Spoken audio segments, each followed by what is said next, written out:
Hello everyone, it's Jamal Thomas. Welcome to the Progressive Soapbox. So let me make sure volume and everything is where it's supposed to be. And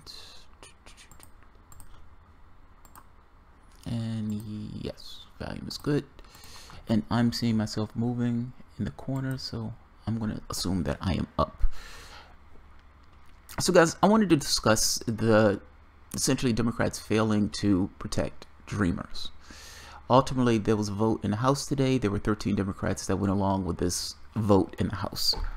I've been reading some of the stories in the way that people have been covering this, like the New York Times, Washington Post, even Breitbart, which is gross to read. I'm sorry, I don't mean any offense. That is a gross magazine to read.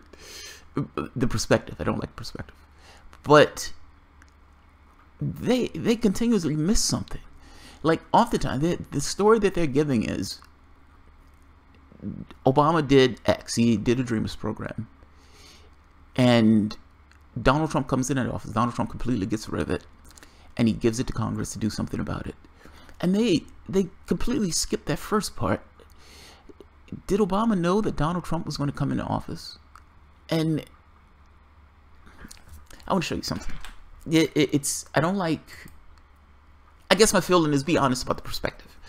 Well, if the Washington Post or the New York Times is giving a story, and they're not necessarily giving the wider thing or asking this kind of wider question of if the Democrats really cared about this, if this was something that they completely cared about, if this was something that they thought was a big, massive deal, why didn't Obama handle it before he left office? He had the presidential authority to do it. I mean, a lot of this, honestly, boils down to just weakness. Just weakness. Just utter and complete weakness. In one capacity after the next, weakness. And I can go through a list, but just to make a point, if you notice, Republicans came up with a plan of unyielding opposition regardless of what took place. Means at many of these times they looked absolutely absurd.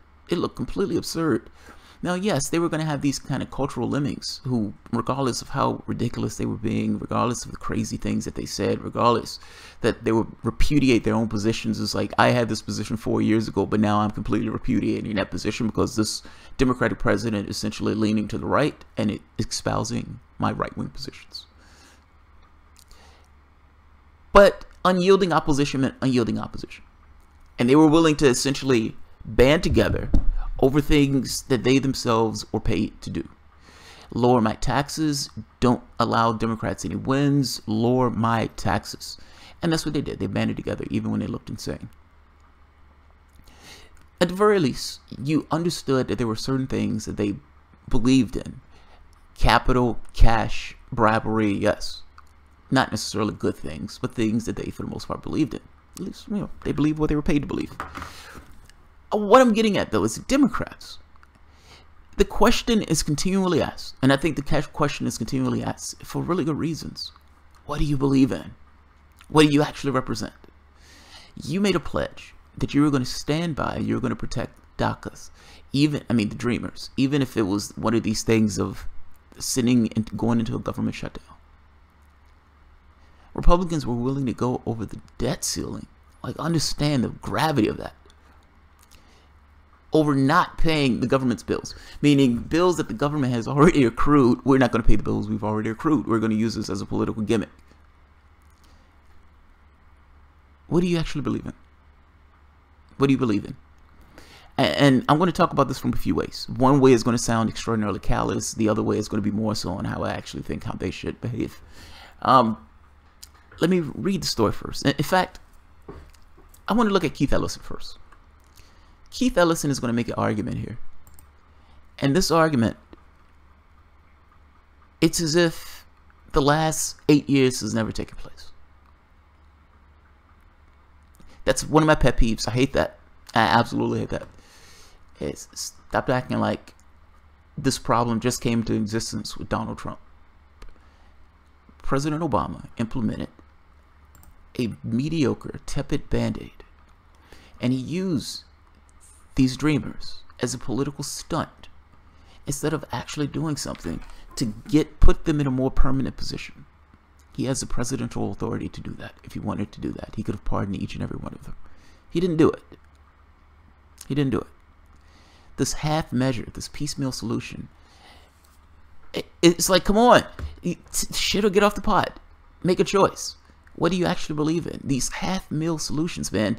It's not that I think, you know, I would imagine, all things being equal in a perfect world, that yes, he would want this kumbaya moment where Republicans come to the table and all this other stuff.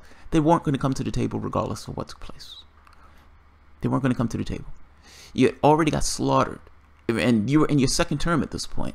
Donald Trump won, and you still didn't take the opportunity to do it, knowing full well that Donald Trump was going to have a political impetus to A, get rid of the Dreamers, that bill, to get rid of DACA. And yeah, he was going to go after him. He was going to go after him. Let's take a look at this. Excuse me. All right. Keith Ellison is going to say something. In no way is Keith Ellison going to make this point of, yes, we Democrats created this problem, and we Democrats were using Hispanics and immigrants as this kind of political gimmick because we figured that they would vote for us that much more if there was this kind of political stick to hit them with. Meaning, if Trump gets in that office, you're going to be deported. So vote Democrat. This is my contention. This is what I believe. The reason he didn't do anything about it. Let's take a look. Without pressure, nothing will get done. And I just want to say, here we are on 21st of December. In a few days, many of my friends and neighbors and many of you will celebrate the Christmas holiday. And one of the lessons of the Christmas holiday is that there was no room in the inn for the baby Jesus. No room in the inn. Right. No kid. Think about that. As you sit down with your family, think about them. There's room for all of us. That's right. Thank you. Thank you so much.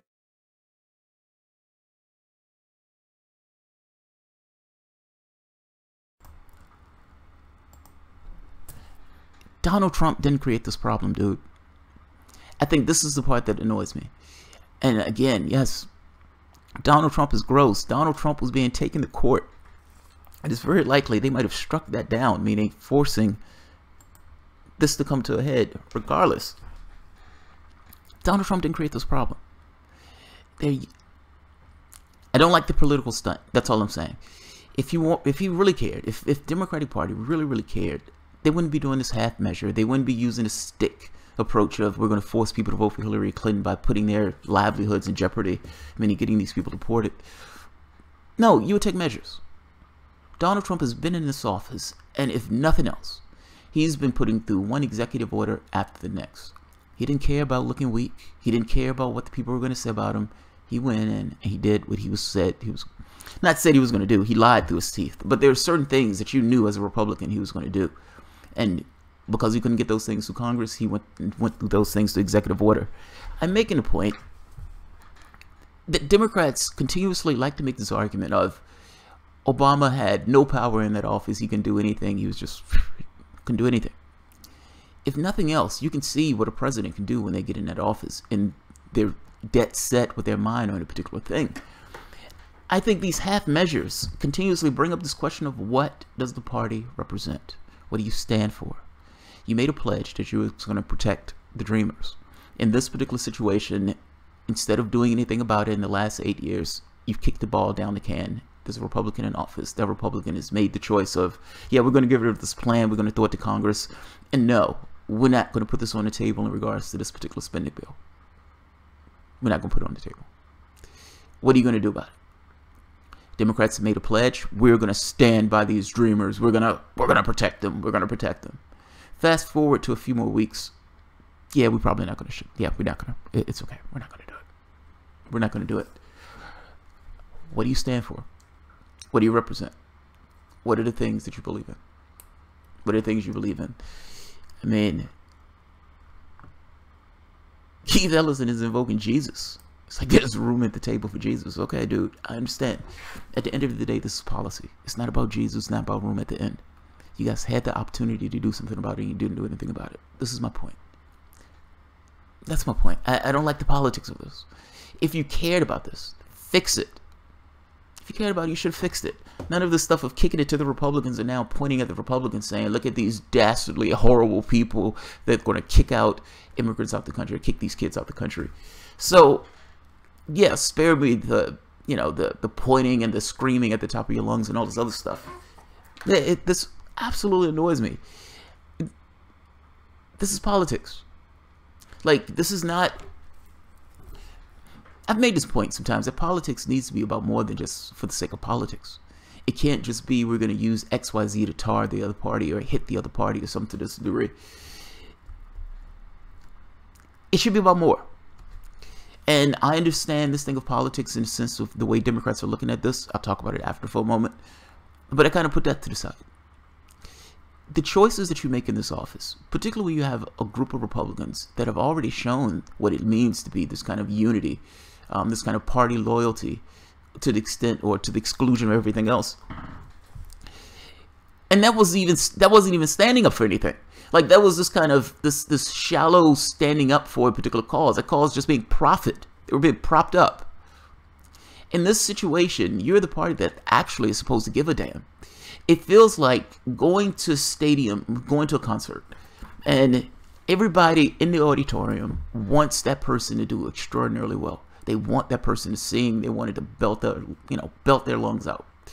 And the person fails miserably. They get hit in the head by a toilet out of an airplane or something. Just something random, person gets hit in the head and they just fall off the stage. That's what this feels like. Your base, you have a large number of your base that's been somewhat radicalized. And I'm not talking about lefties. I'm talking about just your Democratic base who will support you full bore on this idea of saying, yeah, we're going to protect these kids. We're not going to let them get kicked out the country. Hell or high water.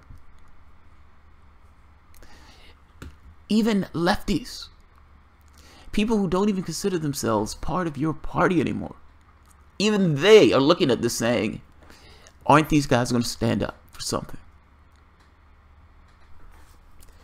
Not so much. There 14 House Democrats voted well, they're putting it in these terms. There are 14 House Democrats who just voted to deport dreamers. Voted for funds to deport dreamers. Call them. Democrats are making this argument, and there's two arguments, and this is kind of my point. It's going to be somewhat callous. The first is, let's pretend that these aren't real people. Let's pretend that politics is purely just for the sake of politics, and there's no reality to the things that these politicians affect, or the choices they make affect. If you purely just wanted to tar the other side, the majority of the country don't want these kids kicked out of the country. The overwhelming majority do not want these kids kicked out the country. It is a political stunt of sorts to have the capacity to do something about it and to not do anything about it. Use it as a stick to try to intimidate, to get them to vote for your party. And then once you're out of power and can't do anything about it, it's like, hey, I'm calling to pay this particular bill, and yes, I've just lost my job. You're out of power. You can't do anything about it. But now you're going to point to Republicans and act as if this is on them. To some degree, yeah, but that's their philosophical basis. I don't have no other expectations of Republicans to behave that way. My question still comes back to, what do you believe in? What do you believe in? From a political standpoint, they look at it as, we have some Democrats that are vulnerable. We believe we could take the House and the Senate. And so, no, we don't necessarily want to force a shutdown because they may look bad for these Democrats. That's the beginning and end of it. That pledge initially was, we're going to stand by the immigrants. We're going to stand by these dreamers. We're not going to kick these kids out of the country. And then the political realities hit of, you know what? I think we can win the House, and I think we may even be able to win the Senate. Let's not do anything to fuck that up. And so because we don't want to do anything to fuck that up, we're going to scream really, really loud, and we're going to shake our fists at how angry we are. But at the end of the day, we're going to fall in line, and we're going to pass that budget resolution to make sure that the government doesn't shut down. Take no chances. Play it completely safe. Now again, this purely forgets about the fact that there are actually human beings at the end of this, and that this was a problem that was created under the Democratic Party, and they let essentially end up with a party that is complete and direct opposition to anything that has to do with this immigration stuff. The second part to this is the politics of it. They may be technically right. They may be technically right from the standpoint of some of these Democrats may be in vulnerable districts, meaning you may have some right-wingers, or you maybe have Democrats in these right-wing districts, like Joe Manchin, or there's another one. There's a few of them, actually. And in their cases, they believe that they're going to have a difficult contest. They don't want to do anything that would allow the Republican to hit them with, and they believe that they're vulnerable from their right. They could be right. They could be right. States like West Virginia should not be... It's just, I'm blown away by how much they've lost. That's all. It's like, how do you lose this much? Where the conversation and the battleground that you're having is on these type of topics and these type of subjects. Look, they could be right. They may be right. They may be wrong. What this boils down to, though, is when they looked at the polls were showing there was this kind of even split. Who would you blame if you shut down the government? Would you blame Republicans, Democrats, or would you blame Donald Trump? There was a large section that said they blamed Donald Trump. There was about 30% said they blamed Democrats. I think it was like 29% said they blamed Republicans. Essentially, even split. It's an even split. So I asked the question again, what do you believe in? And I would say the things that you do get across what you believe in. You don't have to tell me what you believe in. Tom Perez screams about his values all the time. You don't have to tell me about your values, dude. I see what you do. I see what you represent. You have this very specific case where you've hugged every darkie that you can get your hands on running these elections purely on the sake of identity, purely because you don't, to obfuscate from this thing of race and obfuscate from, from this thing of class. And the party that hugs identity to the degree that you hug identity. The party that sheepdogs like nobody's business from all of these different groups. One of these groups is in need. And one of these groups essentially is looking for a certain amount of political support to back them up. Thanks for your vote. But yeah, we need to take a knee on this. We have political aims that we need to deal with. What do you represent, man? Like, you put out Obamacare, you leave 20 million people off the healthcare rolls, and everything that's done is done in this incremental fashion. What do you represent? If you believe in something, do something. If you believe in something, do something. I don't like this idea that they've let these kids flounder in this way. I hate this idea that they've used them purely for political ends. And again, using this thing of identity and pointing to Republicans and saying, look at the problem that you guys have created. Completely pretending as if they had nothing to do with this issue. So this is Nancy Pelosi capitulating. Congress passes short-term spending bill to avert government shutdown. In fact, let's look at this one. This one is better. Democrats unlikely to force a DACA vote this week, probably averting shutdown. Democrats are backing away from a pledge to force a vote this month over a fate of thousands of undocumented immigrants brought to this country as children, angering activists, but probably averting the threat of a government shutdown at a critical moment and spending negotiations with Republicans and Donald Trump. Just folded. They just folded. At the very least, shutting down the government, which said that you mean it. If nothing else. If nothing else. And it's not that I'm hopped up on this idea of, you know, like shut it down and all this other stuff in the way Republicans were. You have a base. You have a base. And that base has certain objectives and certain aims. In the Republican Party, their base is lower my taxes. Lower my taxes, worship Jesus, but lower my taxes first. And they represented that base admirably. Unfortunately, it was to the detriment of the country, but they represented their particular base. I'm asking, if this is your base, if you're going to do this thing of we represent all of these other classes other than white, and hug race and identity to this degree, if you're going to do that, fine. But that is your base. And because that's your base, the very least that you can do is actually represent your fucking base. Represent your goddamn base. With the deadline to midnight Friday to pass spending legislation, dozens of Democrats had vowed to withhold support if Republicans refused to allow vote on measure, known as the DREAM Act, that would allow roughly 1.2 million immigrants to stay legally in the United States. But a group of vulnerable Democratic senators facing re-election in conservative states next year aren't willing to go that far, meaning the party is unlikely to muster up the votes to block the spending bill. We've got to get it done, but I'm not drawing a line in the sand that it has to be this week versus 2 weeks from now, Senator Claire McCaskill. Oh, how brave. We face re-elections next year in a state that Trump won by more than 18 points. Other Democrats facing similar headwinds echoed the sentiment, including Joe Manchin, not shocked, Joe Donnelly. Trump won both states by 42 points and 19 percentage points, respectively. Joe Manchin is terrified, so is Claire McCaskill. And both of those, made this pitch to lefties. Please vote for us. Please vote for us. We're sorry. We're horrible. Please vote for us. We're not everything that you've ever wanted, but we're not them. Joe Manchin going so far as to go on TYT and essentially beg people to vote for him. I'm not that bad. Please vote for me. They're terrified. They're terrified.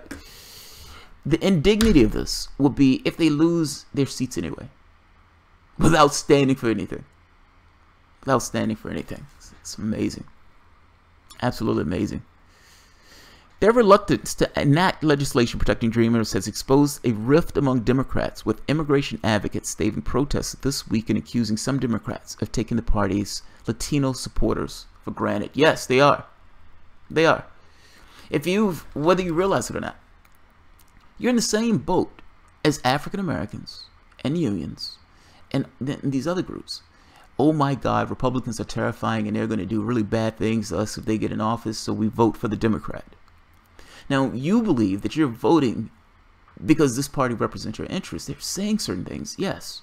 But ultimately, a lot of this stuff is just rhetoric. It's not, it's comparative difference. Their apathy compared to the Republicans being, actively going after you. There's a difference in those things. But it's still apathy. It's still apathy. If you want someone to represent your interests, these guys should have been willing to shut this down, meaning stop the government. I don't say this lightly. I'm just making this point that if you're going to say that this is your base, if you're going to say that we're going to pull in every person of color and all this other stuff together, then represent your base. It's just somewhat of a political point. Represent your base. Represent your base. If you want these people to vote for you, maybe you should try to represent their interests. It's fucking amazing. Like in one situation after the next, you can't get them to do. It's like Trump used the term low energy. It's like low energy. Don't stand for anything, so you just fall for every fucking thing that comes up. It's amazing. Senate Minority Leader Chuck Schumer, Rhea said, looked into the eyes of our members and said he's committed to getting this done. They cannot just tell us that they're going to do something and then just drop out. Yes, they can, Chuck. Yes, they can. You know why they can do that, Chuck? Because they knew you guys were going to fold. Knew you guys were going to fold. Like spine of wet jello. It's amazing. It's absolutely amazing. Schumer responded to the challenge by promising Democrats would do everything we can to prevent Donald Trump's terribly wrong order from becoming a reality. He was being sued. I'm not saying Donald Trump is, the friend of immigrants or the friend of dreamers. Don't misunderstand me. But he was being sued. And certainly you understood that if Trump was going to get in that office, did you think to some degree that this man was less racist than he was putting on to be? It's like, come on. Come on. He gets in office saying, or first day on the job, or first day for the campaign, Mexicans are rapists and criminals, and I expect some of them to be nice. It's just, you had your opportunity to fix this. You didn't fix it. The least you can do is stand up for him. That's my point. I don't want to beat a dead horse. It's from a political standpoint. Represent your interests. Represent your interests. So yeah, I could be wrong on this. That's the way I take it. There was something else I wanted to say, but I can't think of it. Alright, let's see. And this is one of those things too. I understand their political realities. Like, I understand this thing of you know, we want to win the House, we want to win the Senate, and so we don't necessarily want to do anything to jeopardize those chances. Republicans in the exact same spot, stuck together on stuff like that. Hell or high water. Like I said, man, everybody wants them to sing, and they don't have the spine at all to get a word out or to get a note out. Do you remember during what was it? I can't think of it. It's left me. Oh, I know what I was going to say. Filibuster. So filibuster. This is what I mean by half measures and just weakness. Harry Reid is terrified of getting rid of the filibuster. And so he pulls this half nuclear option that would allow him to put judges in, essentially threatening Republicans, saying, if you guys are going to continuously filibuster, I am going to strip this away. Now, what would have been the case, this scenario, if Harry Reid would have just taken it away right off the bat? What would have it been? Like, I understand they don't necessarily want to have this nuclear option thing, but when Mitch McConnell got in office, the first thing he threatened, I will strip away the filibuster. You're going to bow down. If you're going to filibuster us like we filibustered you, we're just going to take this away from you. It's not necessarily the best of options, but it's the option that you have. It's the most aggressive solution to your issue, and that's trying to get something done. And in this case, weakness. Just weakness. Weakness abounds. Weakness abounds. Tomosi Young, when Purvi Perez says values, he means money and funding. Yes. Yes, agreed. I don't know what Perez means when he says his values. I can look at what takes place. I can look at 13 or 14 Democrats agreeing with us, going along with it because they're terrified of losing their seats. And again, I don't say that lightly. I say that from the perspective of, who's your base? Who's your base? You've just had articles coming out with black women saying we feel taken for granted, with African Americans, we feel taken for granted. And now you have Hispanics who are saying, I think they're taking us for granted. No shit. Yes. You've been taken for granted. They understand that you're terrified of the other guy. So they don't necessarily, there is no context to which they look at this situation and think they're going to vote Republican. The worst that they expect out of you is just to not vote Democrat. They don't consider, they can take you for granted because they don't necessarily consider you a political threat in this way. They don't consider you a threat. So yes, they take you for granted. Just from a gaming standpoint, they take you for granted. Let's see. Crosette Isles.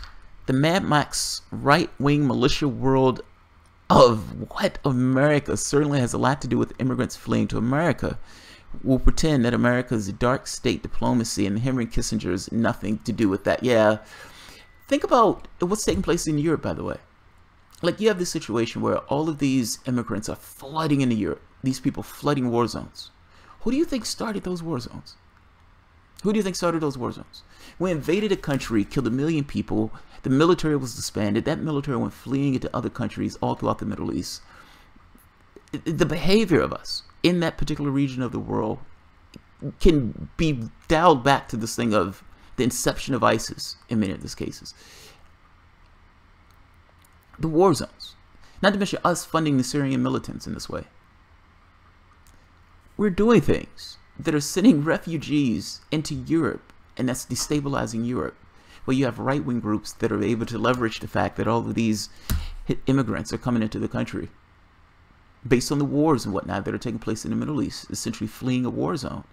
Right-wing extremists are able to essentially use the angst of the public for their ends in order to get into office. Going so far as to have Le Pen almost getting elected in France. That's fucking amazing. It's fucking amazing. You have Britain saying we want to leave the European Union with this idea of their borders. And it was more than just their borders, but ultimately that was part of the conversation, this idea of controlling their borders.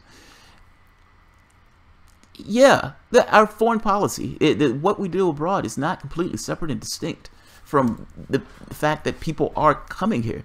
I think my point in this very specific case, though, and I just want to be very clear on this,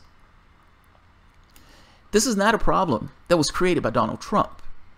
If Obama cared, if Democrats cared to this degree, I understand they're out here posturing now, but if they actually cared to this degree, they should have solved this issue during the prior president's administration.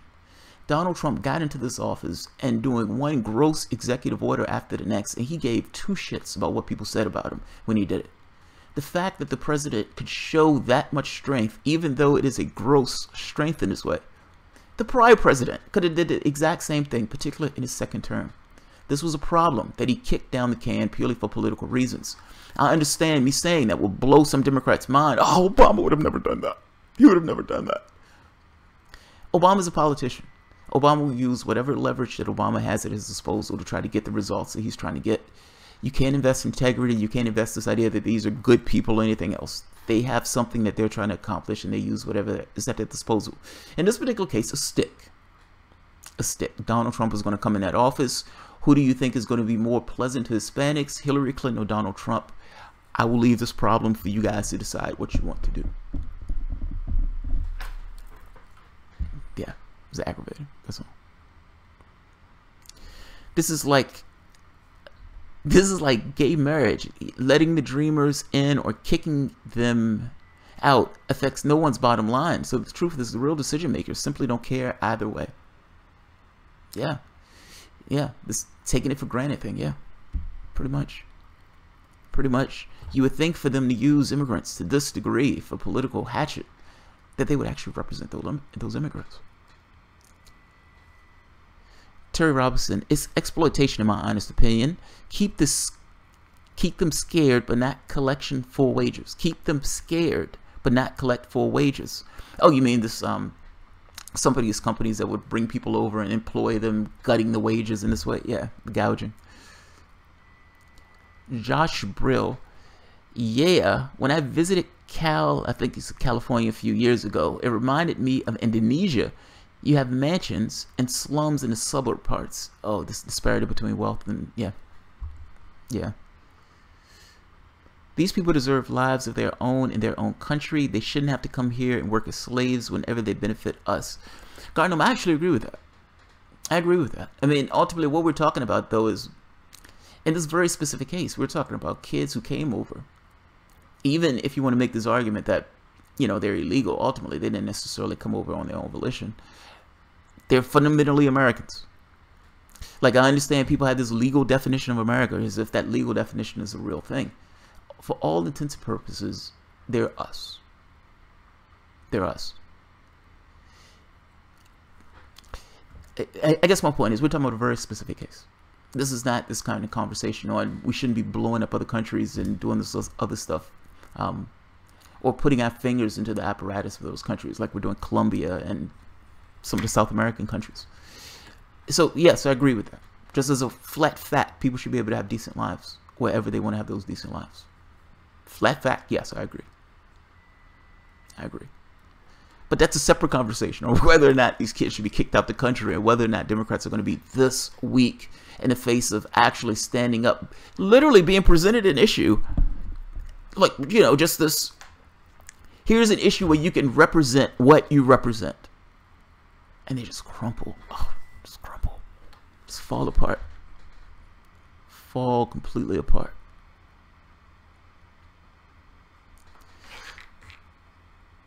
Let's see. Trump is America's stature on steroids. Stizer, that's an understatement. You have no idea. You have no idea. Brits, look, the Democrats in our country are like conservatives in your country.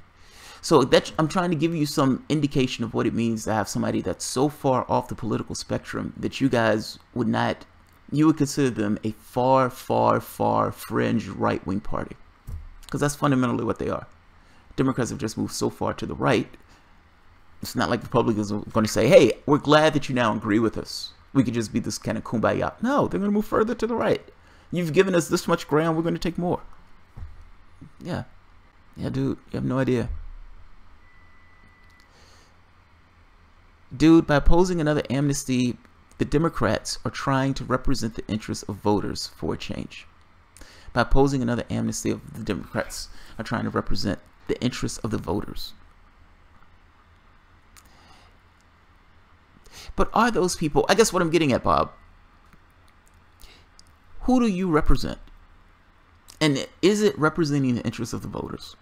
To kick a can down the road in the first place, meaning not doing something about the issue when you had the opportunity to do something about the issue, And now that the issue has come up again, you're using it as somewhat of a political stunt to beat the other party over the head, acting as if this issue full well started with this particular president. Did you honestly believe that Donald Trump was going to do anything about this? I mean, what I mean is he doesn't have an impetus to do anything about it. And if anything, he's got them in a situation of, okay, we're going to vote for this particular bill. He's kicking their issue down. This looks immensely weak. That's my point. I don't know. I don't know if I fully agree that this represents the interests of their voters, but not actually standing up for the people of, by their base. I was watching one of the, I was reading something. I think it said like 1 in 4 Hispanics was going to be affected by the people who are going to get kicked out the country if they don't do anything about this. Those people are Americans. Let's take the technical definition for the moment. The people who are going to be adversely affected are Americans. Those people tend to vote Democrat. I would even make this case that whether you're talking about African Americans, whether you're talking about Hispanics, whether you're talking about LGBTQ, whether you're talking about any of these groups that tend to fundamentally vote Democrat, should be on board with us. Solidarity. If any of those groups get attacked, all of these other groups should be on board with it. I guess I'm making this point that all of these groups, for the most part, are in fundamentally the exact same box. There may be minor differences in the issues that these groups have come up with, or the issues that these groups have, but they're fundamentally the same. Fundamentally the same. This issue is class. Yeah, they should shut it down if that's what it boils down to. The people who support that party, are for the most part the people who are going to be adversely affected by this. Representing their base, representing their voters, is actually being willing to say no to this. Yeah, I disagree, Bob.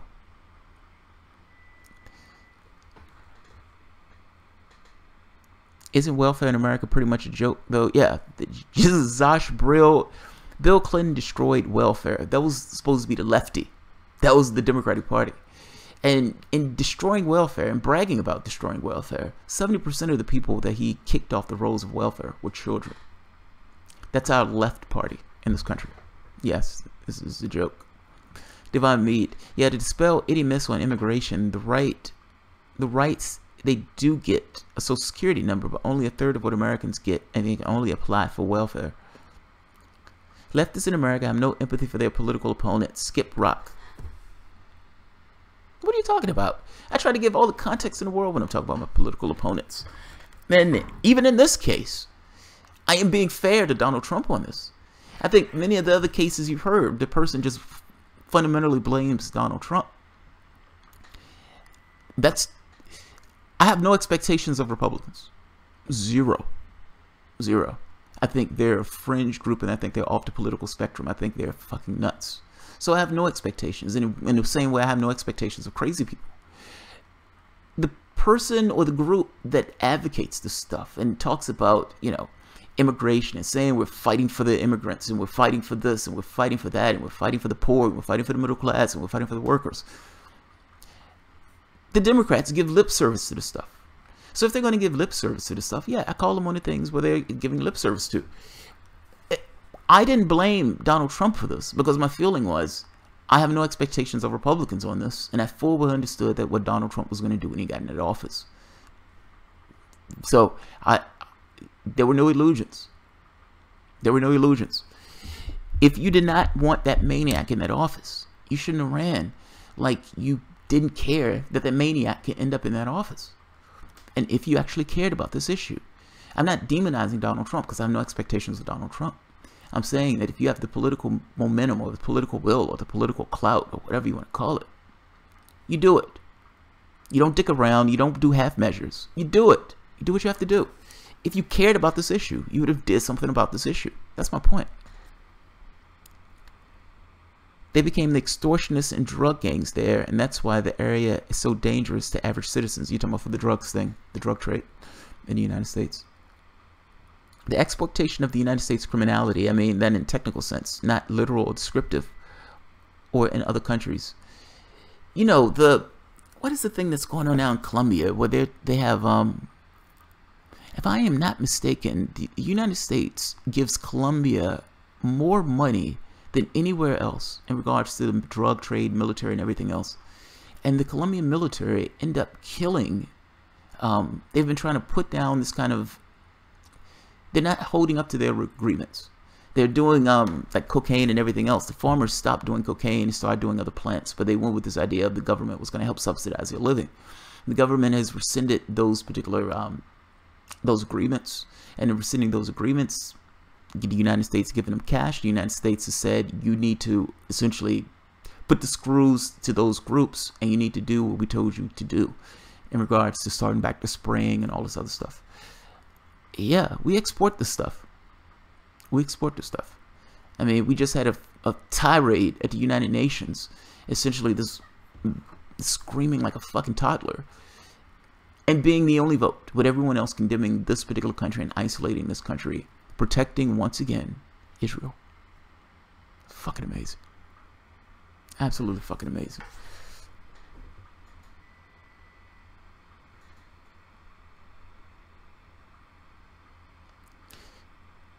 Let's see. Ridiculous Bernie bro. I was Trudy and Trudy Caswell to most young. Yeah. M99. I remember you, Trudy. I agree Israel is a problem, but not the citizens or Jews in general. Yeah, it's nothing to do with their. I don't care what their religion is. I mean, this is a political issue. It's nothing to do with these. People try to make this stuff out like, you know, it's like it's this religious struggle that goes back billions of years. No, they're having a political issue. This is a political issue. Stop putting religion in this stuff. Even from the context of religion, that's usually boiled down to for political reasons. Martin Luther King using Christianity as this kind of vehicle in order to get his point across. Malcolm X using Islam to try to get his point across. Yeah, this is not about religion. This is politics. It's like, stop mystifying it. Michael Mike, that Russian bot. And that started at least as far as Reagan. Those refugees that came here formed gangs for survival, and now they're in Honduras, causing exodus of Hondurans and Guatemalans. Yes, Ronald Reagan. I forgot about that. Ronald Reagan had that war going in South America. Yeah. Yeah. Noam Chomsky talks about that. Like, he goes in. Noam Chomsky knows this stuff in detail at a terrifying way. A meeting of Bernie bros. Love it. That's funny. That's funny. Yeah, death squads. Yeah, we've done bad things. We've done bad things. And unfortunately, those bad things have at times come back to bite us in the ass. So, yeah. Don't you think we should have affirmative action, Brahm? Oh, Skip Rock. Hello, Winkle. I'll say yes. I would say yes. I mean, I look at it from the standpoint of, do you believe that society is sufficiently open where there is, I guess, this blunt equality in the way that the society functions? I guess that's the way I would make that case. I don't think there is. But the thing is, though, to me, this is less about race and more about class. Like, and what I mean by that is, your freedom is just tied to your capital. How much, you know, your ability to have access to goods and services and everything else. So, yes, people should have equal, you know, chances to get jobs and everything else. Yeah, there needs to be a balancing, man. There needs to be a balance. That's all. Ridiculous Bernie bro was born in 52. Hillary and Honduras screwing the environmentalists, man. You know the fun. Yeah, oh man, yeah. God, it's amazing. You guys know this stuff. On the debate stage, where the Honduras thing came up, and she was like, "I didn't have anything to do with that. I didn't have anything to do with that when I was in the State Department. Nothing to do with that at all." And yes, come to find out, yes. Yes. And then took massive amounts of cocaine and imported it into the United States inner cities through freeway cities. Rick Ross and Crips and Bloods became crack epidemics. As far as Colombia, we have played FARC off government for years, costing tens of thousands of lives. You know, the wild part about it, they came to some level of resolution over this. Donald Trump gets in office. tits up. Completely goes tits up. And whether they have sovereignty or aid money, yeah, they're getting cash. I mean, when Donald Trump is making this thing of, you know, we're going to take names of the countries that didn't bow down to America. You know, when he's saying this stuff, you know, this kind of man baby screaming at the world, some of those countries take cash from us. Like, they get billions of dollars from us.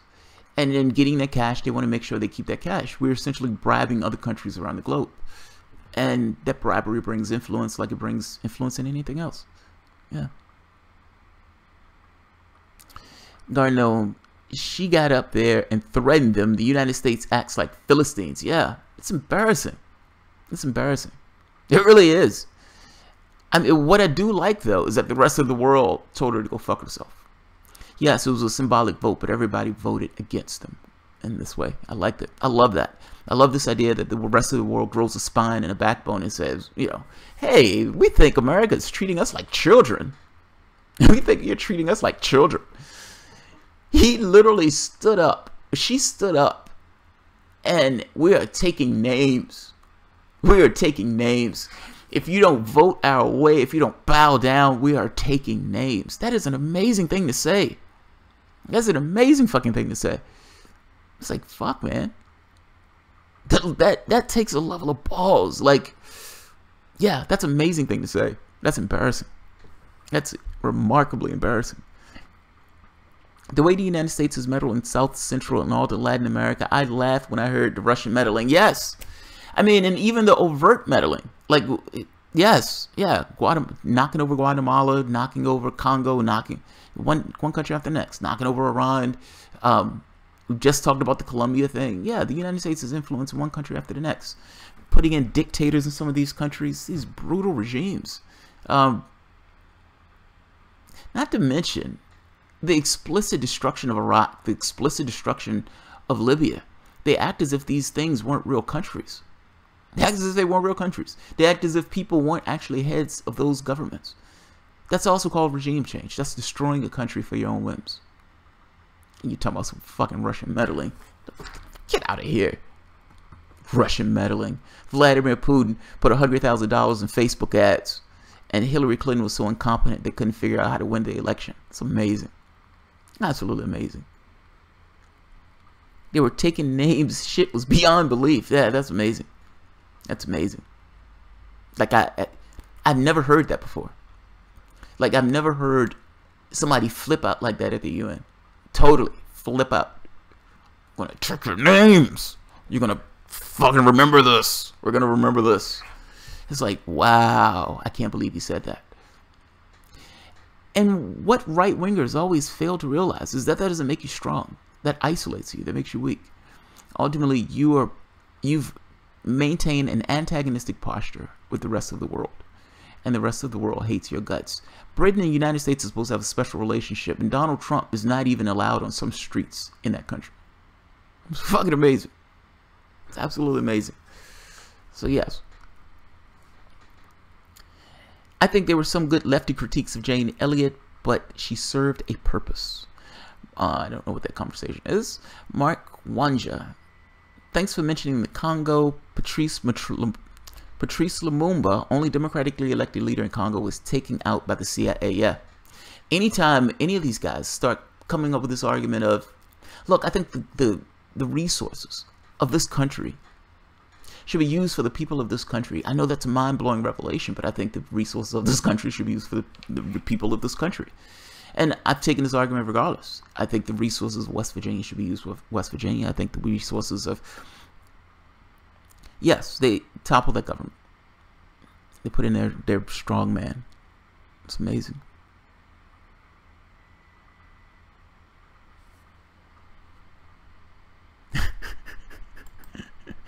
Globalism is suicide.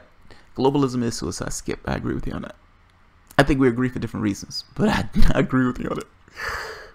The CIA has done more harm than any other organization known to man and exists in the shadows.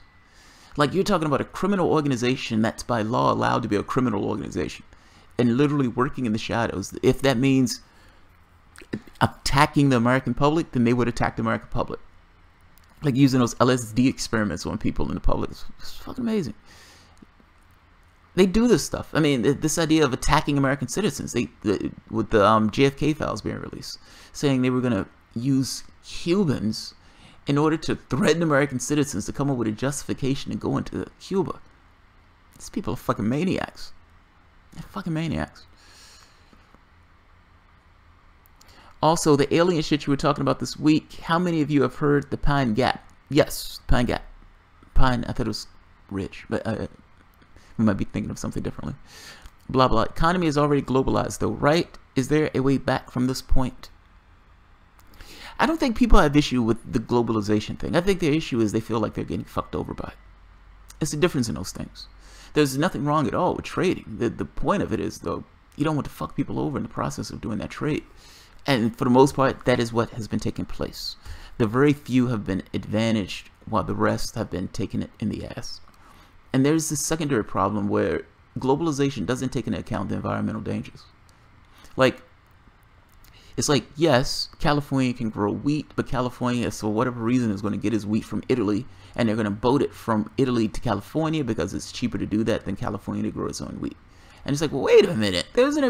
How much gas are you using to do that? How much labor are you using to do that? Why are you doing that? What is the effects that's going to take place to the economies in those two states when California is no longer growing its own wheat?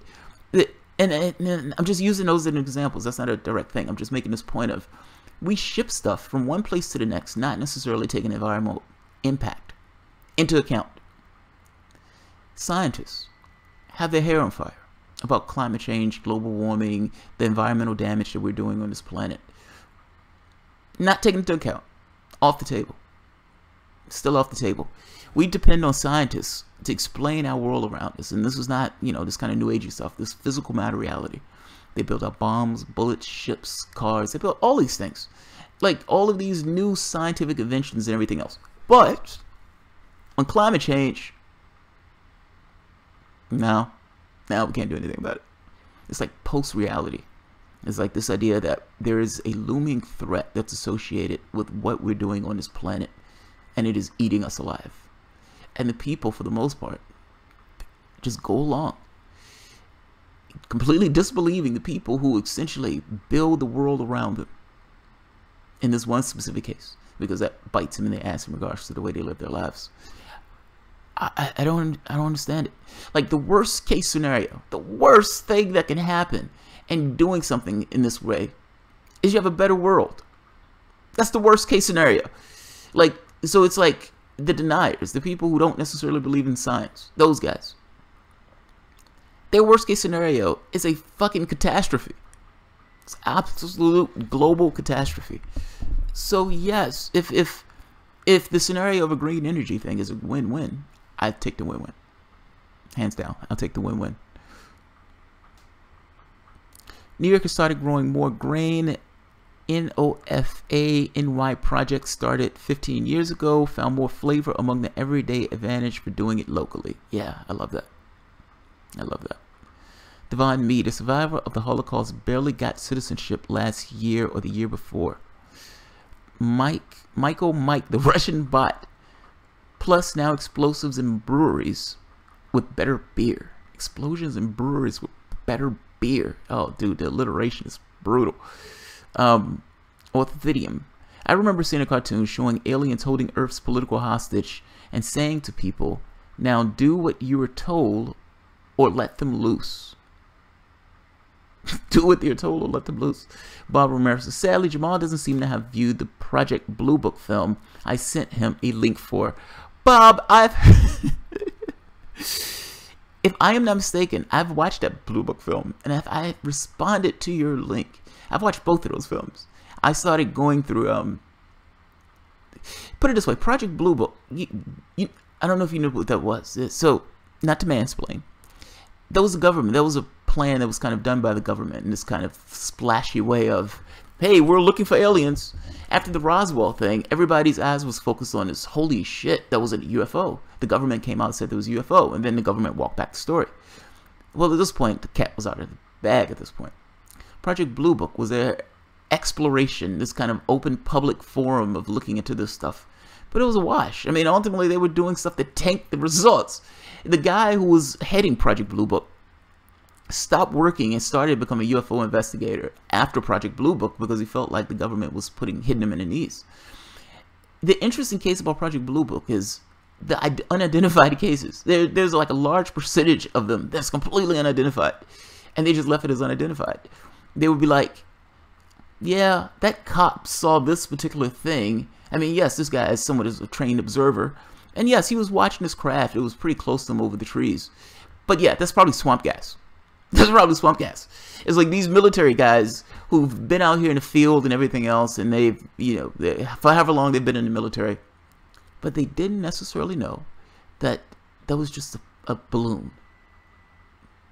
They were incompetent enough to believe that that was an actual ship that had dimensions and it was pretty huge. But no, it was just a weather balloon. That's all it was. They would come up with these ridiculous stories to try to explain this stuff. Yeah, Project Blue Book was fucking hoax. But the movie itself was interesting. Yeah, the movie was interesting. Yeah. I'm going to do a video on it. Maybe not that specific one, but a video similar to it. Have you heard of machine learning? I have a little bit of it. AI can now pass the Turing test. Really? Brom SO1, Project Blue Book was a total farce. I'm not convinced we're being visited, but Project Blue Book was a government mindfuck. Yes, it was. It absolutely was. Look, man, I don't have an issue with this thing of being visited. It's the terrifying part to me is us. I am not shocked at all by it. I don't know why anybody would be shocked by it. You live in a damn near infinite cosmos, and you believe that this is the only planet. I find that to be the more preposterous point of view, to be honest. I find that point of view to be preposterous. I mean, we've been going to the moon. We've developed technology within the course of, what, like 100 years to be able to even get to Mars. That's only like, what, 100, 200 years of science? And that's us continuously fighting each other. Meaning the overwhelming majority of the resources on the planet are going towards us murdering one another. And we still was able to develop the technology to do that. What does that look like in 1,000 years? What does it look like in 2,000 years? And these ridiculous things of C-SETI, and they're like, we're pointing this out there. It's almost like cavemen listening with coconuts on their ears. And they're like, yeah, there's nothing out there. We don't hear anything. Completely oblivious to the cell phone signal. There's no way to know what that will be like. They're making certain assumptions, and I don't understand how they're making these particular assumptions. Yeah, that part doesn't bother me too much. I'm more terrified about us. I'm more terrified about us. And even for the secondary point, New York Times and CNN came out with a story that the United States government was investigating flying saucers all throughout the United States. The guy who was on that story on CNN is having this conversation where he's explaining, where she asked him point blank, do you believe we're being visited? And his answer was yes. This is a scientific determination. I am determining, based upon the evidence that I've been watching over the course of this period of time, I think that answer is yes. No hedge. No hedge. This goes further. I mean, in one story after the next, you've been seeing these little breadcrumbs going throughout the society itself over the course of the years, where it's almost like these things were being injected into the public in a particular way to kind of bring the public around, with certain people being terrified that if this news just came to light, that people wouldn't necessarily be able to handle the news. I would have thought that that would have been more mind-blowing. Like, the public, I don't understand. Like, you have this situation where the government, somebody who's working in the Pentagon, black budget, has literally come out and said, yes, I believe we have aliens. I believe something is visiting this planet. And I'm not saying this based on just random stuff. I'm based on me being commissioned to actually study this particular thing and given resources by the U.S. government to study that particular thing. This is after these other governments have released their UFO files. I mean,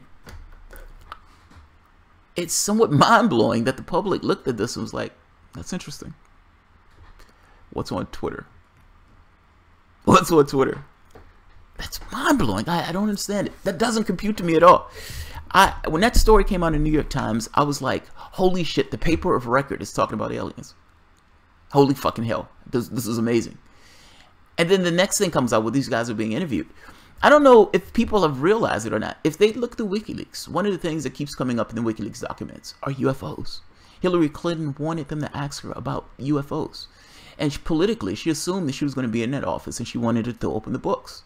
Now, in throwing open the books in this way, she started to go on this kind of campaign, this propaganda campaign, to try to revamp how that's perceived in American culture, and she didn't want to deal with the headwinds. So she didn't want to call it UFO, she wanted to call it UFAPs, unidentified aerial phenomena. Change the name, she wants to give her the context. But this is her wanting to be asked and sending out questions to the interviewer, like Jimmy Kimmel, in order to get this into the public consciousness and get him to ask her those specific questions.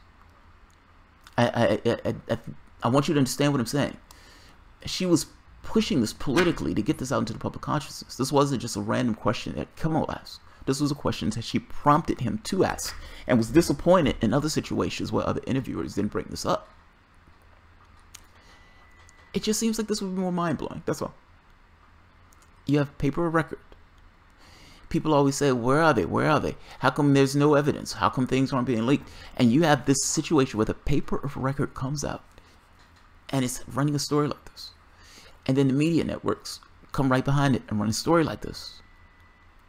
And the world yawns? What the fuck? What the fuck? Assange was going on record saying that he thinks it's a ploy to get the UFO vote. That's possible. Blah, blah. It's possible. But John Podesta came out. John Podesta has been working on the UFO thing for the past 20-something years. And even when he was in the Clinton administration, he was trying to get this thing out. He said his biggest failure of his terms in the Obama administration was not getting out the information for the UFOs. Essentially not opening the books. He thinks that the American public can take it. This is the guy who's running her campaign. I think she's a believer. I think she's a true believer. Like, I could be naive on this. I could be massively naive on this. But it just seems like this is a lot of water to push out, to have all of these people pushing this one specific agenda. And it's like, what's the UFO vote? I mean, like, I don't know how many people they're having coming out the woodwork for the UFO vote. Most people don't even have this kind of group think where they don't even talk about or think about the subject. They just came out. The guy who's investigating UFOs for the U.S. government says, yes, I think we're being visited. And the world yawns. Do you know how weird that is? Like, we have no context to even go down the rabbit hole of if we're being visited. What the fuck is visiting us? How did they get here in the first place? What was the propulsion? How did they get here? What do they look like? What's their culture like? All of these things that come up. Because they could be radically different from who we are. Even in the way that they perceive us. Even in our perception. Like, people have this weird way of thinking that just because they think the world is a particular way, that's actually the way the world is. Not so much. People can see that we're in the world in all sorts of ways. All of those things, to some degree, become relative to one another. We have no context. But the most mind-blowing thing has taken place on this planet. Like, I don't get it. I don't get it. I honestly don't get it. As human beings, we are all we know. As sentient beings. This is all we know. There are other animals and there are other creatures on this earth, but this is all we know. We are our only judge. This is all we have to judge ourselves by. And your government, in a formal and official way, has just come out and said, yes, I think something's here. I don't know how they get to yawn. I just don't know how they get to yawn. And he's making this point, like, there's a lot of other evidence that we've been looking at him in. It's just, I don't know how to get to yawn. That's all. I'm blown away by that. Hillary talked about UFOs, but that was pandering. Crozet owls. You don't know that. I mean, it could have been pandering. It might not have been pandering. That's a weird way to pander. Not to mention, that's an uphill. Yeah, that's uphill. That's just a weird way to pander. That's all. I think it goes against her self-interest. Bob Romero said, yep, another bait and switch. When the time comes, they'll say, we really don't know once again. You might be right. You might be right, Bob. You could totally be right. Monly G, the actual aliens voting Jamal? the 3 million extra votes that Trump is talking about, the illegal aliens. Divine Meat. I know why we don't get frequent visits, because we use tech that's 10 times more powerful than the computer that's launched to the moon to play Candy Crush. Yeah, you're making this point that this thing of, if you wanted to know that question, and if your consciousness was raised up a little bit to actually look and ask that question, maybe that question would be answered. I mean, you have this situation where these guys came out in the public, just pretended like nothing took place. I find that to be amazing, that's all. I find that to be mind-blowing. I really do. The aliens are Russian bots? Who knew? Vladimir Putin is just working with the aliens to undermine the sovereignty of the United States with RT. Yeah. I kind of see the UFO and AI stuff as secular surrogate for spirituality. That's interesting. That's interesting. A search for meaning, like the search for something more. These guys who, for the most part, eschew religion, but still want to find this thing for something else. You could be right, man. You could be right. You could totally be right. But that being said, this guy wasn't searching for spirituality. This guy was actually doing research. Like, that's a scientific method. Yeah, he was using scientific method. Alright, guys, this has been an hour. What is troubling to me is the lengths they go to in order to drive public discussion. Agreed. Oh my God, he's still awake. That's Jacobson. Yeah, I am. But I'm about to turn in. Actually, I'm about to get dinner and then turn in. But yeah, man, I'm going to do a separate video on this. It's probably not going to be tonight, but I'm going to do a separate video on it. I have to be honest. When I saw that, I forget, one of my subscribers sent me the video, and I was like, oh my God, this is disclosure. I mean, yes, you've had people, witnesses and everything else before, but this is literally a black budget project that the government has always said never existed. And they're actually coming out saying, yes, we've been investigating XYZ, and giving it to the public and saying this is what's taking place. And they've given it in a lukewarm, bare minimum way, but putting it out into the public consciousness. I am not naive enough to believe that this is purely just random, nor am I don't have disbelief that any and all information that you get on this will be true. So somebody sent me a tweet and was like, "Dear aliens, could you just come back later?" It's like, this is a bad time. It was like, yeah, dude, bad time, man. Bad time. Bad time. I kind of agree. I agree. Luca Clemente gave me hell for saying, it was like, I initially was on board. It was like, yes, throw open the books, tell the public what they need to know. The public can get over it. They'll figure the shit out. And then somewhere along the way, I became a little bit more cynical and was like, if we can't even deal with our own issues, you have a planet that's there's more resources on this planet, or the resources on this planet can take care of each and every person on this planet, particularly when they're combined with technology. And we've come up with a system that would allow 1% to own like 60% of everything, or what, it's like 6 people have more wealth than half of the entire planet. That's a level of insanity that's mind-blowing. Whatever system you have, whatever you've concocted that gets that system that would allow something like that to take place, that's insane. That's all I'm saying. That's insane. That's insane. So it's like, if we're having this conversation about alien life and we're still having poverty and people sleeping on the streets and them using robots to shoo away homeless, then yeah, I'm more concerned about us. Pat Hacker, is anything really alien? Think about that for a while. It's perspective, dude. Like, I agree with this. Perspective is like saying, one person's terrorist, another person's freedom fighter. It depends on where you are. An alien, there's always an alien. There's, it's like anything that's going to be foreign and different at that point. Yeah. I mean, one is not necessarily better. All those things are just relative to one another. When you're watching Star Trek, the perspective that you're given is essentially the perspective of the ship. You take this as this kind of rational perspective because you're a human being and they're, the future versions of you. But the other perspectives on the show are just as valid, just as rational. Sometimes they are. It depends on the way they're functioning in regards to their government and society, but those things are relative to one another. There's no God above that says that the human beings or Romulans or this other species, one is better than the other.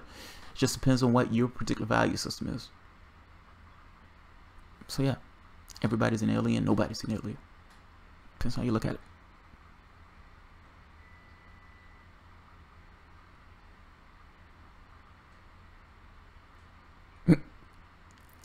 Jill Stein made Hillary use the slogan, America's already great. It's funny. If they're going to tell American people the truth, I want to be in Sweden or some other very safe place with no guns. Yeah, man. Right there. Right there. The guy, I work with this guy, and we brought up this conversation about aliens. And he started getting freaked out about the conversation. I was like, what the fuck is wrong with you? Like, what is your issue? And he's like, yeah, man, I would get my gun. It's like, get your gun for what? Like, nothing has taken place. Like, we're having a conversation, and he's talking about getting a weapon. It's like, what the fuck is wrong with you? It's like, are you that weak? It's like, are you that insecure where the first thing you feel like you need to do is get a weapon because you don't necessarily know what the fuck is going on? It's like, come on, calm down. Calm down. People don't see the world clearly as it is. Nobody does. Nobody. I mean, this is not me saying this from this higher perspective of, you know, you peons, you little bitches don't see the world the way it is. None of us do. All of us live to some degree in this kind of illusion in the way we operate in the world. We're all going to get it some degree wrong.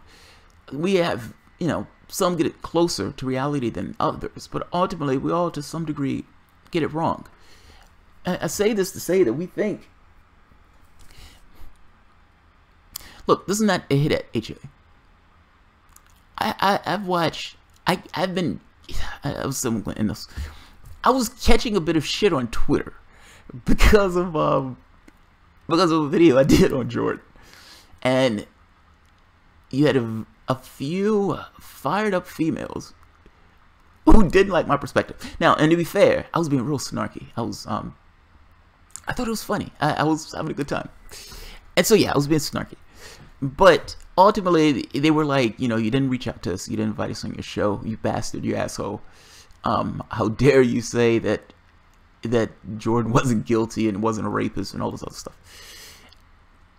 I have to be honest. I don't consider this stuff real, so I don't necessarily care.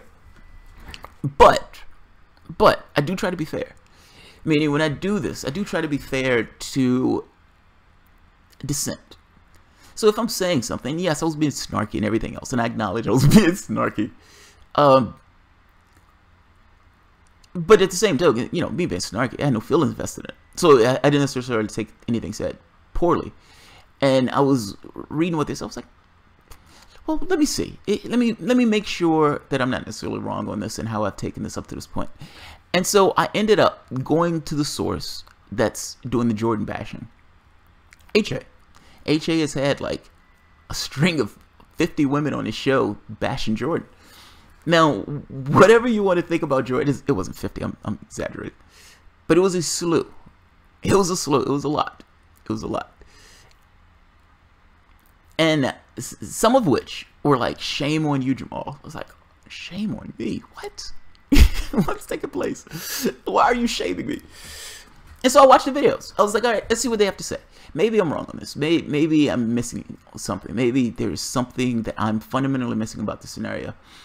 And after listening to like 3 hours of this, and wanting to shoot myself in the face, and I'm like, all right, yeah, I didn't miss anything. I'm good. I'm good. People see the world in a particular way.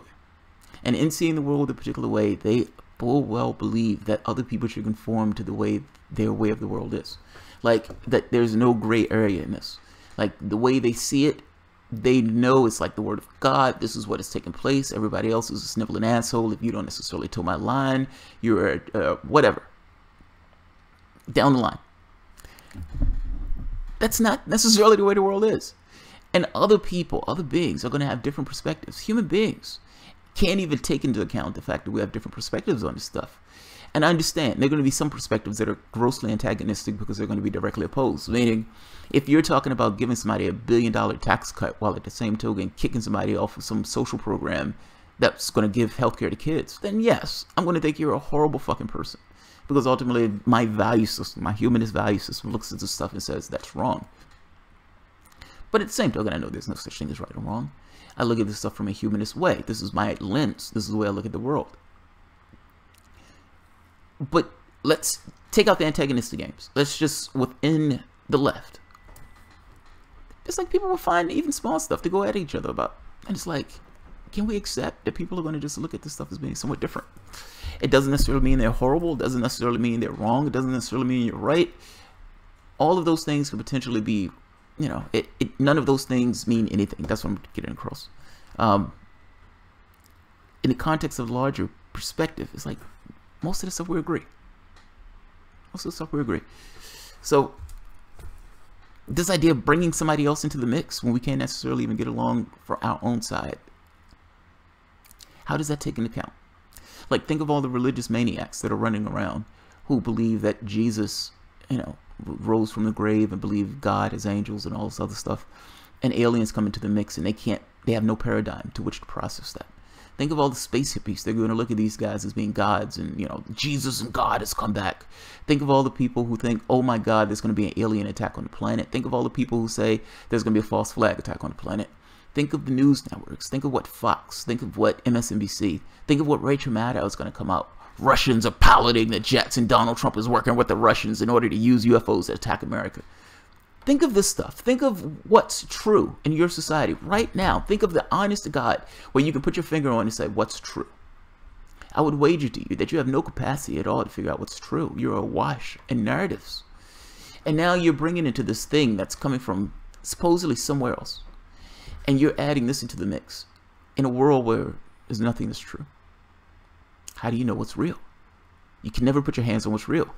So, yeah, this thing of, it's somewhat terrifying in regards to how do people behave when they're confronted with a situation that blows out their paradigms, when they can't even necessarily look at their own paradigm with any level of honesty. I want to be in Sweden, somewhere without guns. Be somewhere without guns. Garnome, HA is correct to go after Jordan. Why don't we think he raped her? By her own account, he took advantage of her professionally and sexually. Look, let's be honest. HA is going after Jordan because he doesn't like Jordan. HA goes after TYT because he doesn't like TYT. That's the beginning and the end of it. I understand they believe that something great is going on and everything else. Ultimately, he's using this as a political hatchet, man. So you may say he's good for going after Jordan. Ultimately, this is like Democrats going after Republicans for Russia. It's like, yeah, no rape is taking place. The guy was a hound dog. And ultimately, he was abusing his position. Yes, I agree. I mean, but I agreed on that the very first fucking day. Like, he was abusing his job position. Those people just wanted to get a job as a journalist. I just want to be a journalist. I just want to be a journalist. You don't want to be macked on in your workplace. Imagine that. There's no other capacity where you can get away with that. Like, you're at work perving off on the women at your job. And they're like, fuck, man, I just want to work. I just want to work. I don't want you hitting on me. I don't want you being passive aggressive. Yeah, I agree with him. I agree with him. My only issue with this is, at a certain point, it becomes sadistic. And it's just going after somebody else's failure. It's like you're championing and bathing yourself in the blood of your enemies. And it's like, fuck, man. But look, to each his own. AJ can do whatever he wants on this channel. I don't care. The only reason I guess I'm talking about it today because I have this thing subconscious in my head over the last 2 hours that I spent listening to this stuff. Orthidium, HA goes after Jordan because Jordan goes after HA. Yeah, I know, that's my point. That's my point. Mark Wana, HA is hilarious. He released today about Jenk. It was just shocking. I saw that. I read that article. I read the article. He does not like TYT, man. He does not like TYT. Look, that's an aspect of HA that I think annoys some people. Personally, I actually like that aspect of HA. I like that aspect. It's this pugnacious, not letting the shit go thing. It's like a stubbornness associated with it. That there's an odd nobility in it, in a weird way. It's so weird. It's so strange. But yeah, I actually like that part about it. I like that part. I took a break from HA for a while. HA is a pit bull. Yeah, HA is a pit bull, man. He is a pit bull. He definitely goes after him. It's Crozet Mouse, because Jordan was an egomaniac and maybe Jenk sent him. I don't know if Jenk sent him, but yeah, it does seem like he was a bit of an egomaniac. I mean, But you know, it's like you think of what are your bosses in your other companies. I would imagine some people get decent bosses, but I think most people think their bosses are assholes or egomaniacs.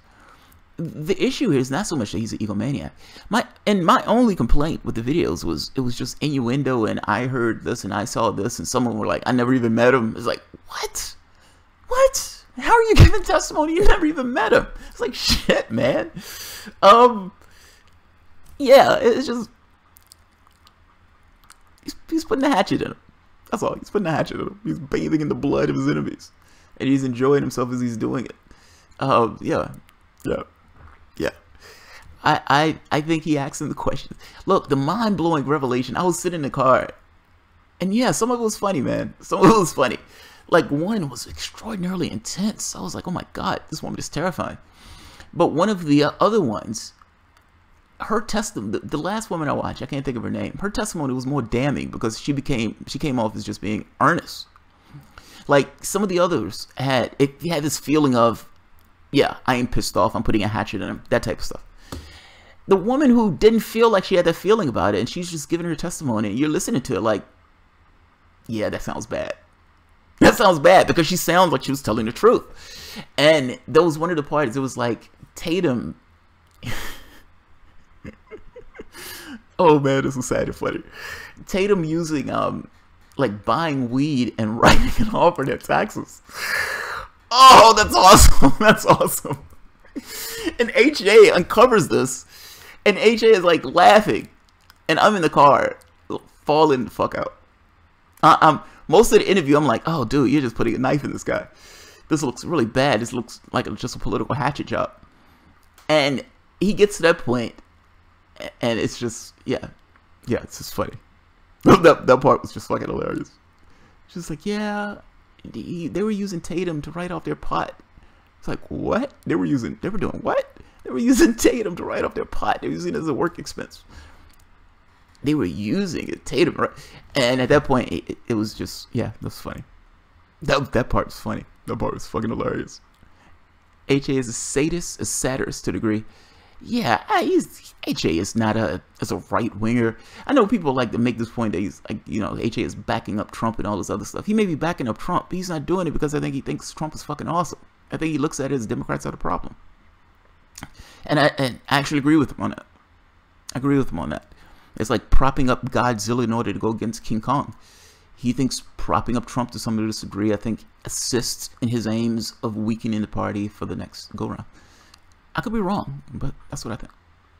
But I don't think he's a right-winger. Did anyone hear Hard Bastard covered regarding Cenk tonight? I have not. I have not. I was gone for a little while, so I don't know if you all talked about it. No, I haven't seen it. Garnome, TYT fans can become as rabid as Hillbots. Yes, they can. Yes, they can. Yes, they can. I was reading the comments on those videos, and I think people were feeling somewhat similar to me. It's like, dude, this is brutal. Like, why are you doing this? And it's like, we understand he attacked you. It just looks bad because it looks like you're, like, it doesn't look, put it this way. It doesn't, it's one thing if you're doing a story and you're just looking partial doing a story. There's no dog in the hunt. There's no hatchet that you're holding. There's nothing that you want to put a shiv in anybody. You're just being earnest in the way that you're doing the story. It's something else when you're just becoming a hatchet man, you know, a Rachel Maddow or something like that, where it's like the story feels tilted based upon a political edge or a political axe to grind. Yeah, it's just, you know, just feels a little tilted at a certain point. But look, to each his own. That's his channel. Do whatever the hell he wants on this channel. If this is the thing that drives in him, this is the thing that drives in him. Like I said, I like that pit bullness in AJ. I like it. Totally like it. TYT seems to take hours to talk about 3 stories. I want to doze off sometimes. Dax Jacobson. I go in every now and then, Pat Hacker. More this week since I am on vacation. Lucky you. Lucky you. I can't forgive the Young Turks for siding with Hillary. It was a bad move. Nomiki is a fraud. So are the rest. Mark Wanjala. I don't want to keep picking on Nomiki. I've done like 2 or 3 videos, but I feel like it's like, oh dude, you're picking on her. I'm not picking on her. It's just she's covering the DNC thing, the fraud lawsuit thing.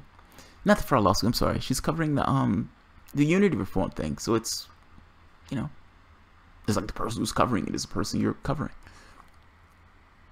I love Jimmy Dore. Yeah, Jimmy Dore is fucking awesome. Yeah, Jimmy Dore is awesome. Devon West Clark Jr. attested to 20,000, and BMW is simply one example of these people living it up of discontent. They profit motivated but pretend to be ideologically based. God, no, Mark, I mean, have you seen Wesley Clark Jr. recently? He's not rap tight, dude. I don't know if you can use his... Look, I don't think you can use his testimony. I'll put it that way. I'll put it that way. And don't take my word for it. Check his own channel. He seems to not be hinged tightly. Let's say it that way. Let's say it that way. And I don't mean that in a bad way in the least. I watched him when he was doing the thing when he was going to Standing Rock. And I thought, when I watched it, I was like, he seems really unhinged. I mean, he seems really unhinged. That was my feeling at the time. And somebody else kind of made this point, like, dude, you should check his page out. And yeah, he seems unhinged. That's all I'm saying. He seems massively unhinged.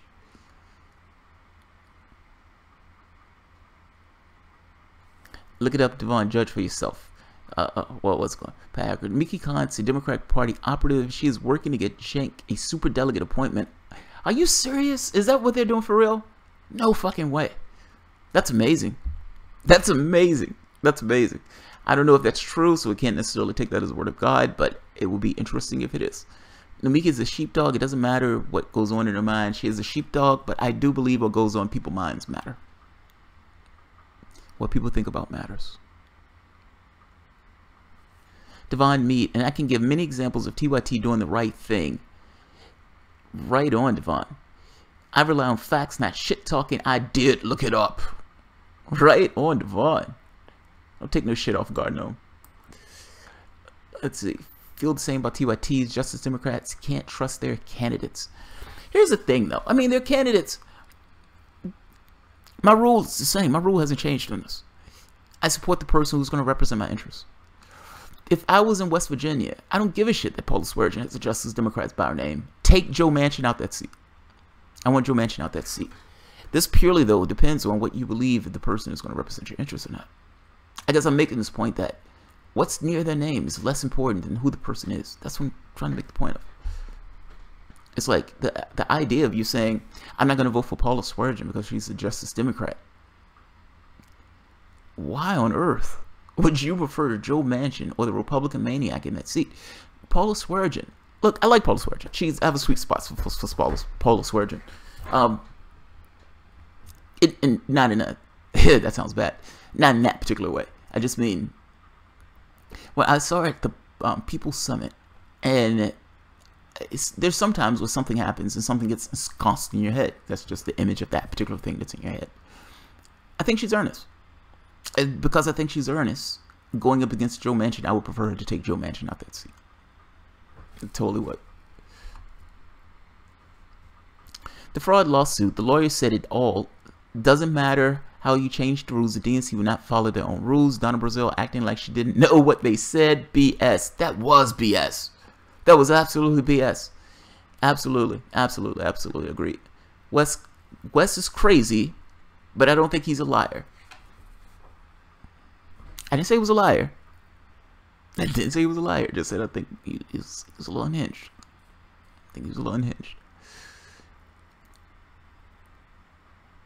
The fraud lawsuits, yeah, Tabitha, I agree. You know, for the most part, we can cheat when we want to cheat. We can choose a candidate in the back room if we want to choose a candidate in the back room. With the Democratic Party, you can't do shit about it. None of this is legally binding. We do whatever we want. I am not convinced, man. I still have this perspective of radical cynicism. Like anything else is wishful thinking. I don't understand this euphoria that these guys are having. You know, Donna Brazile called me up. Ooh, so excited. She called me up. I'm an insider. I'm a Democratic insider. I made it. I made it. Yeah, Donna Brazile has been in politics for 40 years. My first instinct is, you guys are being used. She's using it as a prop. As a prop. And not a good prop. As a prop. And for the most part, she's trying to make inroads in on the left.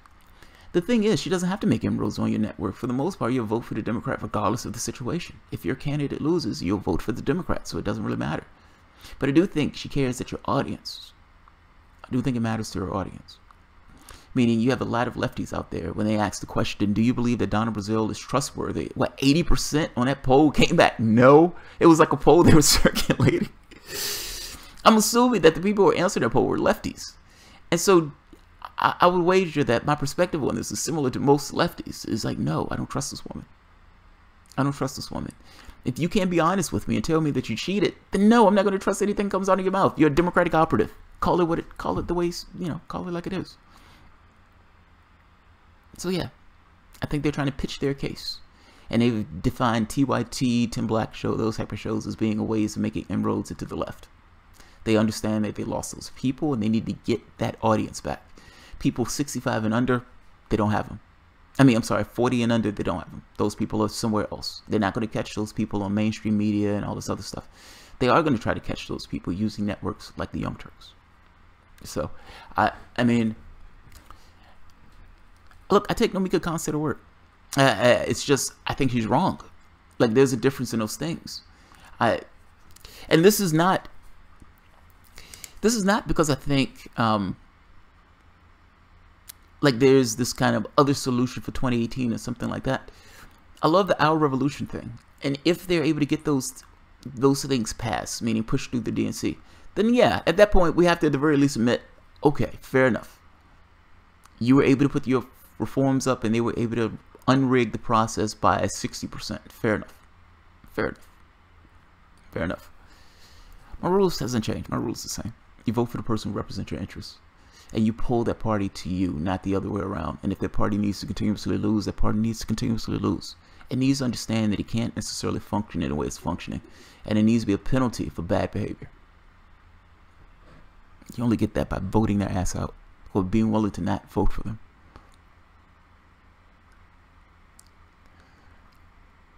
Once watching the news online coast $50 a month, soon people will come back to the nightly news corporation.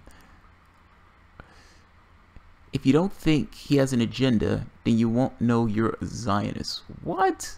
Jamal, you claim to be a radical cynic, yet you still buy into the lines Sanders, Nomiki, and TYT are selling you. What are the lines I'm buying into? What are the lines I'm buying into? I would say this. Maybe Bernie, yes. But again, that kind of depends on the situation. That's contextual. I don't think there's any situation where I buy into anything. I mean, everything somebody's saying. Do I think Sanders can fundamentally change what that party is? Yes. Do I believe Nomiki is making inroads into the Democratic Party? No. I think she's being used. If, just as a flat fact, they come through a process where they say, yes, we put through these reforms passed, all this good stuff, yes, the works. Just as a flat fact, you have to give them credit saying, okay, you guys said you were going to do this, and this is what you did. And Sanders, who's trying to run in 2020, needed to get super delegates, and he needed to open primaries. Like, this is one of those things of, is the reality matching what's taking place? My perspective has always been wait and see. Wait and see. Demexit or Sanders. I haven't changed on that. Sabian was buying TV channels during the primaries, right? I see that part. I'm a radical cynic. I take Nomiki at her word. Well, in this case, I do. I do. But you have to understand, her word doesn't really matter in this case. It's somewhat of a moot point. Now I'm sounding like you. What she's thinking is kind of irrelevant. I take her at her word purely from a political stance. It doesn't matter what she's thinking. I'm trying to make the argument that whether she believes, whether she's a true believer or whether she's, just kind of milk the public, whatever her aims are, they're irrelevant. They're relevant to the process. What you're doing is interacting with Donna Brazile and trying to rehabilitate Donna Brazile. Donna Brazile's goal in this is to make inroads to the left. That's what's taking place. I don't care what's going on in Nomiki's head on this. Doesn't matter. I think she's wrong. Giving her the benefit of the doubt is making the strongest case for her in this case. I mean, I'm trying to say it's like the judge in the lawsuit, the Jared Beck lawsuit, where the judge kind of made this point. I assume that there was rigging for the sake of this verdict. He's making that assumption because he's trying to make the strongest case. Yeah, I give her the strongest case possible, and even with the strongest case possible, I still think she's wrong. I still think she's wrong. I think she's being used. So yeah, I don't know how that's taking this thing of you're believing Nomiki. It's like, how's that believing Nomiki? Jamal, you should do a call-in show. I did it once. I didn't think it went bad. Blah, blah. I think Gardenome is probably feeling you and hoping and hopping a bit too hard that the DNC can reform. I think Gardenome is probably feeling you're hoping a bit too hard that the DNC can reform. Oh! I have no feelings for either one. I don't care. Like, I know that sounds bad. Okay, maybe that sounds harsher than I think I intended. It's not that I don't care. It's, I think the country needs radical change. I don't think you can get that change through the party itself. I think reformers, in many of these cases, they're a pain in the ass. Like, sometimes things need to get bad in order to get enough of an impetus for the public to pay attention and get something done. If there is a situation where the Democratic Party implodes and it becomes something fundamentally different, I vote for the person who represents my interests. If that situation doesn't take place, I'm perfectly okay with that party imploding by just failing miserably over and over and over again. I don't have this hard ideological position on this. My strategy on this hasn't changed. It's, you don't give somebody your vote just because somebody else is horrible. You make that person earn it. So if that vehicle is the party, which I'm pretty skeptical, if that vehicle is not the party, because like I said, I'm pretty skeptical that the party is going to change in this way, then same difference. It needs to implode or it needs to change. I'm not confident of the change part. I'm not confident at all. I think of all the things that are addressing us as a society. We're talking about economic issues, we're talking about environmental issues, we're talking about cataclysmic issues that are going to directly affect us and the society. That the party is beholden to cash. At this point, the party is completely beholden to cash, both parties. So my idea that this party is going to change is, I don't have it. I don't have it. I am mentally skeptical that they're going to do anything that's going to be this kind of radical transformation. And even if they do change in any way, it's probably just going to be piecemeal to try to stem actual and real reforms. Reformers are somewhat of a problem. It's somewhat of a problem. I mean, but the catch is, you also have this kind of extra thing of stemming the tide. It's almost like, it's like people have either this idea of revolt or this idea of change. And one of the arguments that you would have in this kind of socialistic arguments were the people who were saying there is no capacity for the state to change or become something fundamentally different that needs to take place through this kind of glorious revolution. Otherwise, there is no way to take political power in this way. Meaning the forces of the capitalists will always be on your backs in any system of trying to piecemeal change. Any gains that you make are going to be clawed back. I agree with that. Yeah, to some degree, I agree with that. It's just the alternative that they're talking about is something different. Like, I don't know if anybody knows the British stuff. Owen Jones, he's Owen Jones, he's one of the guys for Labour, and I've heard him get into these big arguments with like full-on socialists, like these guys who are in these organizations who are to the left of the Labour Party, even to the left of the Labour Party, with Corbyn being the head of that party. And Jones making this argument of the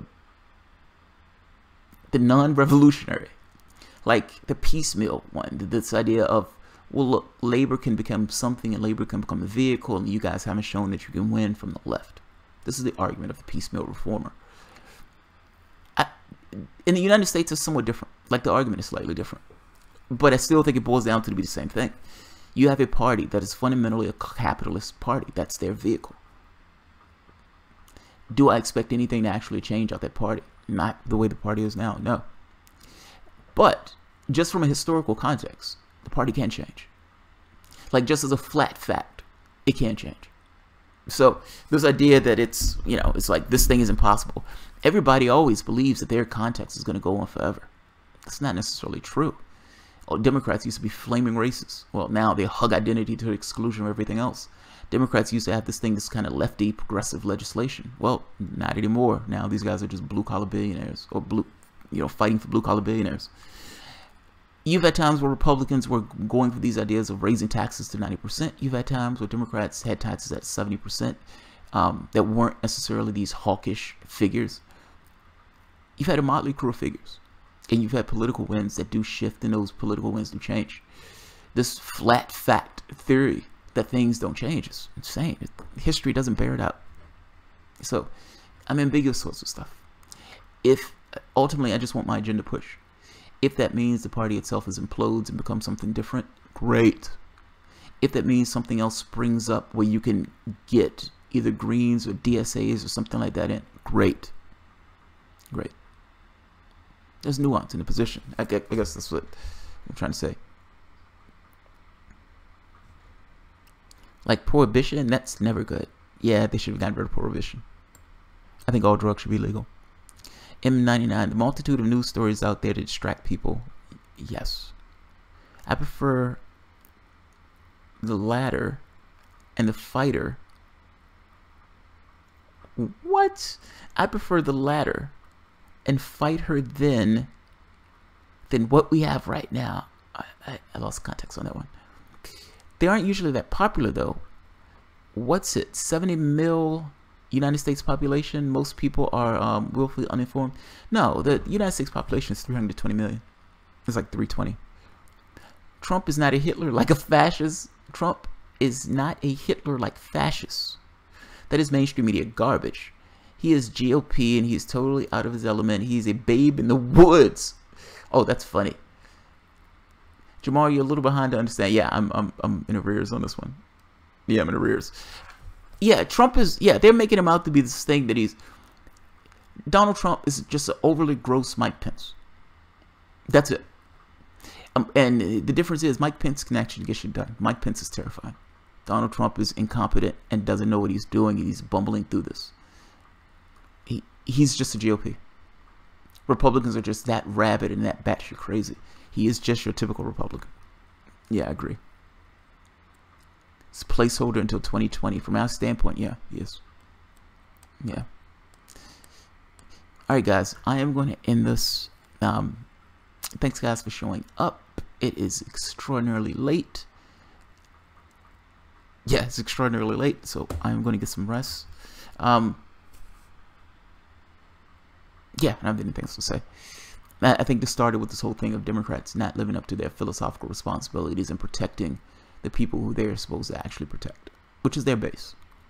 If you have, I mean, think about this for a moment. If you have a situation where a quarter of the people, like, are going to be affected by this, meaning even though they're deporting a group of people, let's say 1 million or so, 1 in 4 Hispanics are going to be affected by this. Blacks, Hispanics, LGBTQ, that's your base. You hug identity to exclusion of everything else. That's your base. If you're not willing to stand up for your base, who are you willing to stand up for? Shit, man. Like I don't say it lightly. I just look at it from the Republican standpoint. When they were in that position, they represented the people who were putting money in their pockets. Some things exceed politics. That's all. That's all. Alright, guys. You all have a good night. And look, and by the way, just like I said, they have more context. The Democrats might not be wrong on this. Shutting down the government could have certain penalties associated with it. They could be right. They could be right. The question becomes, what matters more? Does the principle of it matters more? Meaning, does representing your particular base and having a spine and a backbone when a spine and a backbone counts? Or to continuously play politics in the same way that the last administration played politics and kick this can down the road again, kick the can down the road again, and try to use this kind of thing of assuming that you're going to win the elections providing nothing takes place to rock the boat.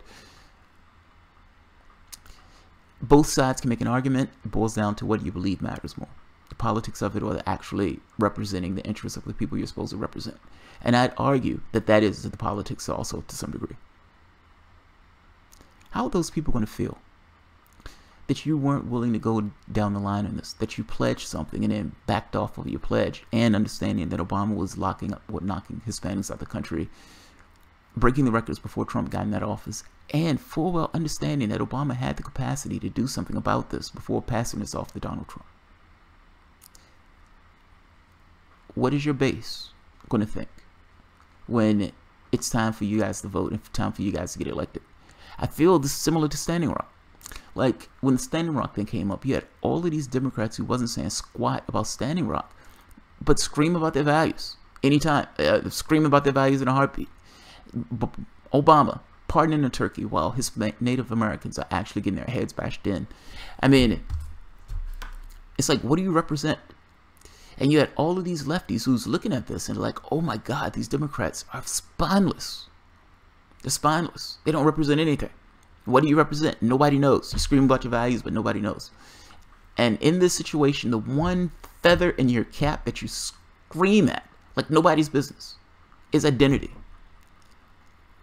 And now that's put up. And you fail on that also. What do you think matters more, the politics?